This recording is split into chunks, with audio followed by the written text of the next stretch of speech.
Welcome to the art class. So today, if you walk into the Isabella Stewart Gardner Museum, in Boston, you'll see something that's honestly just impossible to wrap your head around. Wow, absolutely. It's so striking. Yeah, you walk in and hanging right there on these beautiful ornate gallery walls are these massive, intricately carved gold frames. But they're just staring blankly back at you. Right, there's nothing in them. Exactly. There are literal crime scenes just preserved in amber by this ironclad legal document, marking the exact spots where, where $500 million of human genius just vanished into thin air. It's an incredibly haunting experience. I mean, I really want you, the listener, to imagine stepping into this space. You're expecting to see centuries-old masterpieces, right? Yeah. And instead, you're forced to confront this void. It's like a raw, visible scar on the wall. Yeah, it's visceral. And what makes this deep dive today so compelling is just the sheer audacity of how that void was created. We are looking through some really remarkable source materials for this detailed FBI investigation scripts, recently published case notes, underworld chronologies, all of it. And we're going to deconstruct the greatest unsolved art heist in human history. Yes.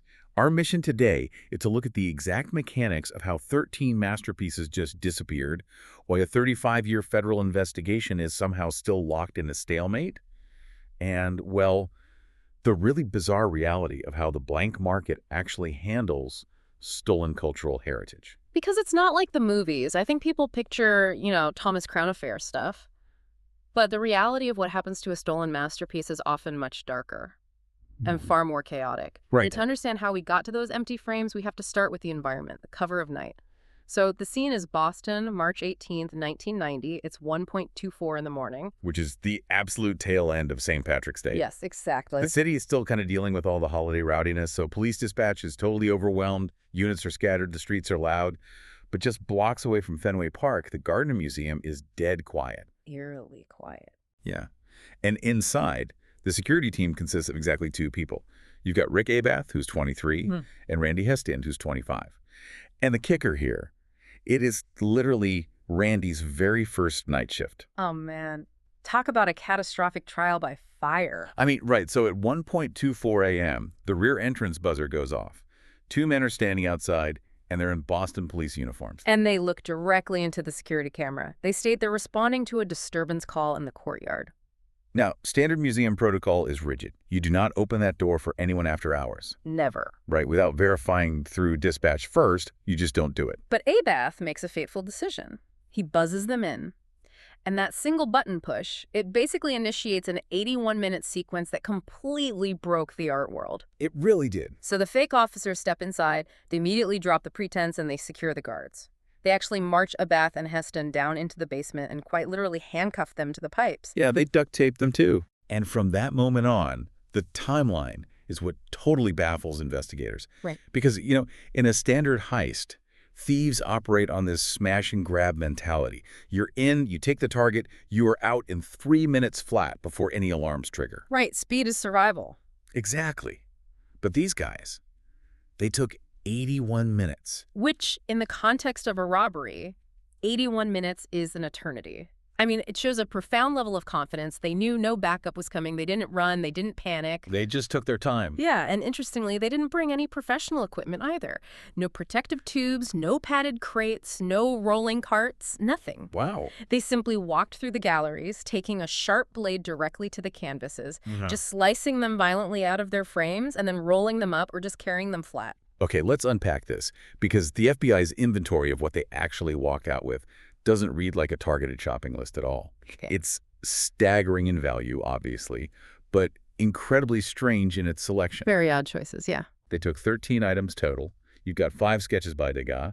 You have a Manet, a painting called Ches Tortoni. Then you have a Napoleonic bronze eagle finial.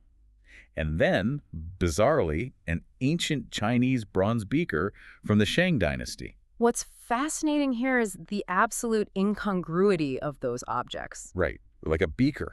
Exactly. A finial is essentially just a decorative metal topper that you unscrew from a flagpole. Why would thieves, who were surrounded by literally millions of dollars in Renaissance art, stop to unscrew a chunk of bronze from a pole? It makes no sense. Or grab a Chinese beaker? It suggests two conflicting possibilities, really. Either they were stealing on behalf of a buyer who had this highly specific, quirky wish list. Like a very weird personal order. Yeah, or they just panicked in the dark and started grabbing items of opportunity to, obscure their real targets. Because the real targets are undeniably clear here. They went into the Dutch room and systematically dismantled the crown jewels of the collection. They took 3 Rembrandts, including A Lady and Gentleman in Black, a really famous Rembrandt self-portrait, and his painting Christ in the Storm on the Sea of Galilee. Which is incredibly significant. Yeah, because it happens to be the only known seascape Rembrandt painted in his entire life. And if that wasn't enough damage for one night, they sliced out Vermeer's The Concert. Yeah, Johannes Vermeer. He made fewer than 40 authenticated paintings in his entire lifetime. Less than 40. Less than 40. The concert alone is conservatively estimated to be worth $250 million. It is widely considered the single most valuable unrecovered painting in the world. And stealing a $250 million Vermeer isn't like, stealing pallets of cash. It's more like stealing radioactive isotope or taking a box cutter to a winning lottery ticket. That's a great analogy, actually. It's incredibly valuable in theory, but you can't fence it openly. You can't safely show it to anyone, and simply possessing it makes you this massive target. Oh, yeah, and the physical act of what they did, too. Yeah. Taking a blade to a 400-year-old canvas, it actually damages the structural integrity of the oil paint. It cracks the moment you roll it. It's just sickening to think about. It is a brutal, permanent degradation of a masterpiece. But while the thieves appeared to operate as these calm professionals executing the heist of the century, the source materials highlight that their so-called perfect crime contained a massive, glaring anomaly. Yes. And it was caught by the museum's own internal technology. This is the part of the FBI case notes that completely threw me. The Blue Room anomaly. So even back in 1990, the Gardner was equipped with this network of motion sensors. Right, standard security stuff. Yeah, and those sensors meticulously recorded a digital footprint of the thieves as they moved from room to room, gallery to gallery throughout that entire 81 minutes. But when the FBI analyzed the data the next morning, it revealed a physical impossibility. It's wild. The data showed that 0 thieves ever entered the Blue Room that night. Not a single trip sensor. Complete digital silence in that specific space during the heist. And the dilemma there is profound because the Manet painting, Ches Tortoni, was stolen directly off the wall of the Blue Room. Right, so how does a canvas vanish from a room that the thieves never stepped foot inside? It's the ultimate locked room mystery. But I looked into those 1990 sensors in our notes, and they relied on fairly basic infrared technology. They were notorious for false positives, like a heating vent clicking on, a draft moving a curtain. Even a mouse could trigger them. They were very sensitive. So I had to challenge the premise here. Are we absolutely sure the tech didn't just fail to register them, like a glitch? Well, that is the exact tension that kept investigators awake at night. If it was a false positive, that's one thing, but a false negative, a complete failure to detect adult men walking into a room, standing in front of a painting, cutting it down, and walking out. While every other sensor is working. Exactly. While the sensors in every surrounding hallway worked flawlessly, that really stretches the limits of technological failure, especially when you look at the final piece of the sensor data. The last person detected in or near the Blue Room wasn't a phantom. No, it was the guard, Rick Abath. Right. And he was logged there exactly 31 minutes before the fake police officers even rang the front buzzer. Which just points a massive neon arrow at the concept of an inside job. Yeah. I mean, Abath was investigated extensively. He openly admitted to violating protocol by buzzing the officers in, but the accusations against him went much further than that. Oh, absolutely. There were accounts suggesting he had propped open a side door earlier that evening. Something he vehemently denied, to be fair. True, he totally denied it. And as for the sensor data putting him near the stolen Manet before the breach, it was never definitively explained. Yet, for 35 years, he has maintained absolute innocence, and he was never formally charged with a crime. Never charged. No, he exists in this kind of diagnostic muddy water. The authorities never indicted him, but they never fully cleared him from suspicion either. But if Abath really was just an innocent guy who made a terrible, naive mistake by opening a door, and if those sensors weren't malfunctioning, that leaves us with an impossible paradox. Right. The only logical way out of that paradox is if the real orchestrators had intimate knowledge of the museum's layout, its security flaws, and its blind spots well beforehand. And that points directly away from random art thieves and straight into the shadows of the Boston criminal underworld. Which brings us to a really fascinating legal standoff. So fast forward 23 years to 2013. The FBI calls a press conference and they do something you almost never see in federal law enforcement. Yeah, this was wild. They essentially go on national television and play a game of chicken. They explicitly state that they know who organized the heist. They name a Boston organized crime figure, a man named Carmelo Merlino, and his crew. But then they backtrack. Right. In the same breath, they admit they cannot publicly name the specific individuals who walked through the museum doors because they simply cannot prove it in a court of law. It's a classic prosecutorial nightmare. Like, we know exactly what you did, but we don't have the evidentiary how to secure an indictment. Hmm. And the reason they lack the evidence is deeply tied to how the art black market actually functions, isn't it? Exactly. Mobsters don't steal a Rembrandt because they have some secret billionaire waiting to hang it in a subterranean vault. Right. This isn't James Bond. No. They steal it to use as underworld currency. It's a get-out-of-jail-free card. You bury a masterpiece in a basement, and 5 years later, when your associate is facing 20 years for trafficking, you offer the FBI a Rembrandt in exchange for a reduced sentence. Which is crazy to think about. The art literally becomes this highly illiquid collateral. Precisely. But the problem with relying on a closed loop of mob silence to solve a case is that the criminal ecosystem is exceptionally violent. Looking at the suspect pool in these files is like looking at a terminal casualty list. It really is. Merlino. He died in federal prison in 2005 on unrelated charges. Another key associate, George Reisfelder, dead by 1991. And the most crucial figure in this entire web, Bobby Donati. Investigators heavily presumed Donati was the tactical mastermind here. He was a capable mob associate connected to Merlino. Most damningly, he was physically seen casing the Gardner Museum in the weeks leading up to the robbery. He was literally scouting it out. Yes, but Donati never faced a jury. 18 months after the heist, Bobby Donati meets an incredibly horrific fate. He is found brutally stabbed to death, and his body is stuffed into the trunk of a car. Just brutal. And when police secure his home, they find it has been completely ransacked. The drywall is torn out, floorboards are pulled up. Someone was clearly looking for something very specific. And if we connect this to the bigger picture, you see the ultimate tragedy of the investigation. The underworld silenced itself. When you murder the mastermind of an art heist, you create a stranded asset. If you kill the only guy who knows where the art is buried or who the intermediary buyer is, those paintings suddenly transform from highly valuable collateral into toxic deadweight. Wow. Whatever Donati knew about the Gardner collection died with him in the trunk of that car. So what does this all mean? We have a destroyed criminal network, a mastermind who took his secrets to the grave, and $500 million worth of canvas just unaccounted for. Where did the art actually go? Well, over the decades, the FBI developed a specific geographical trajectory. They don't believe the art stayed clustered in one location. The working hypothesis is that it moved in a chain of custody. Like it was being passed around. Right. It started locally in Boston, likely hidden within Merlino's immediate network. From there, the trail suggests it was transported down to Connecticut. After that, it allegedly moved to Philadelphia. And after Philadelphia, the geographical footprint vanishes entirely. It just drops off the map.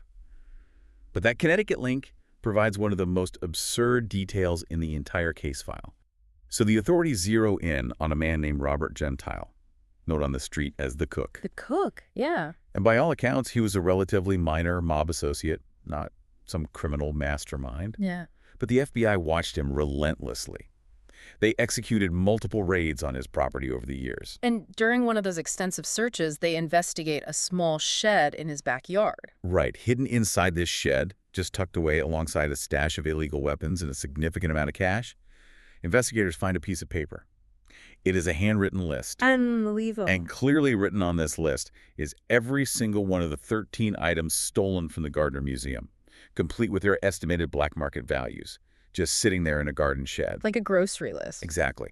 Now, Gentile naturally claimed total ignorance. He insisted the FBI planted the list, and he completely denied having any connection to the art right up until he died in 2021. And at the time, Gentile was believed to be the absolute last surviving person with direct ties to the original suspect pool. So when he died, the immediate physical links seemed permanently severed. The trail went cold again. Right, but cold cases of this magnitude never truly rest. Which brings us to a massive breakthrough documented in our sources from April 2026. A retired FBI agent named Geoffrey Kelly, a man who lived and breathed this investigation for years, publishes a book titled 13 Perfect Fugitives. And Kelly does not hedge his bets at all. He points directly at George Reisfelder, the mob associate who died way back in 1991 as the man who actually drove the getaway car that night. But the true bombshell in Kelly's book, the detail that bridges so many conflicting theories, comes from an interview with Reisfelder's own brother. Oh, this part is crazy. Kelly tracked him down, and the brother recounted this unforgettable, highly specific memory. He recalled visiting George's apartment shortly after the heist and seeing a small painting hanging on the wall. Based on the description, he recognized it as Manet's Ches Tortoni. The exact painting stolen from the Blue Room, the room where the motion sensors recorded 0 thieves entering. Exactly. It all connects. It does. And where did the brother say this priceless, globally sought-after Manet was hanging? Pinned to the wall right above George Reisfelder's bed. Here's where it gets really interesting. Just let the sheer absurdity of that visual sink in for a second. We're talking about stealing a piece of irreplaceable cultural heritage, an object that federal task forces are hunting globally, and using it as literal bedroom decor in a mobster's apartment. Yeah, just casually hanging over the bed. That is the equivalent of stealing the Hope Diamond to use as a paperweight for your mail. It completely shatters the illusion of the sophisticated velvet glove art thief. It definitely strips away the Hollywood glamour, placing the painting directly in Reisfelder's immediate possession rather than, a Swiss bank vault. Yeah, no lasers or pressure sensors here. None. But as compelling as that 2026 revelation is, we really have to pull back to the stark reality of the present day. Because despite the handwritten inventories buried in backyard sheds, and despite multi-million-dollar masterpieces allegedly hanging over beds in the early 90s, the art remains missing. It's still gone. The Isabella Stewart Gardner Museum remains frozen in time. And it is frozen in time for a very specific legal reason. It goes back to the terms of Isabella Stewart Gardner's will. She curated her museum obsessively, dictating the exact placement of every single object. Yes, her will is an ironclad legal instrument. It strictly stipulates that if any item in the museum is permanently moved, altered, or reorganized from the exact layout she established during her life, the entire collection must be dismantled. Just packed up completely. Packed up and shipped to Paris to be auctioned off. Because the museum's board is legally bound by that threat, they cannot adapt to the theft. If this happened at the Louvre or the Met, curators would patch the drywall, bring something out of the archives, and reorganize the gallery to hide the loss. The Gardner legally cannot do that. So the empty gold frames remain exactly where they were violently emptied. A daily, visceral reminder for every single visitor who walks through those doors. You stand there looking at the exact dimensions of Vermeer's The Concert outlined in gold, and you are just forced to stare at a blank wall where genius used to live. It's so sad. And that leads us to the most tragic underlying truth of this entire saga, a truth the art world really dreads confronting. These are not robust modern materials. You are dealing with delicate 17th century canvases. Right. Oil paint from the 1600s that has been aggressively cut from its tension point, rolled into a cylinder, and likely shoved into poor, fluctuating storage conditions. We're talking damp basements, uninsulated attics, the trunks of cars.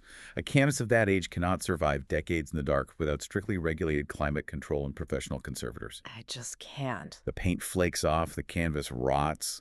The Gardner Museum currently has a standing $10 million reward for information leading to the art's safe return. It is the largest private bounty ever offered in human history. $10 million. And yet the phone isn't ringing, which leaves us with two grim realities. Either the people who know where it is are so terrified of the underworld or federal prosecution that no amount of money can compel them to speak, or the art simply no longer exists. The terrifying prospect that these irreplaceable windows into human history have just degraded to dust, or were purposefully incinerated by a panicked criminal trying to destroy evidence. Which is heartbreaking. And this raises an important question, and it's a philosophical dilemma I want you to really mull over long after we wrap up today. It cuts to the core of why we preserve history at all. Definitely. If a masterpiece like a Vermeer, one of fewer than 40 in existence, is locked in a dark crate in some forgotten storage unit where no human eyes can ever see it, study it, or be moved by its beauty, Does it actually still hold its $250 million value? Wow. Or does art only possess value when there is a conscious viewer there to experience it? When those men walked out of the museum with rolled-up canvases in 1990, they didn't just steal oil and fabric. They stole the public's right to experience that genius. That is an incredibly heavy thought to leave on. A 16th century masterpiece reduced to a ghost in the dark, entirely stripped of its purpose. Thank you for joining us on this deep dive into the Gardner heist. It's a story with no resolution, just empty frames waiting for a return that may never happen. We appreciate you exploring the evidence with us. Keep questioning what you see and perhaps more importantly, what you don't see.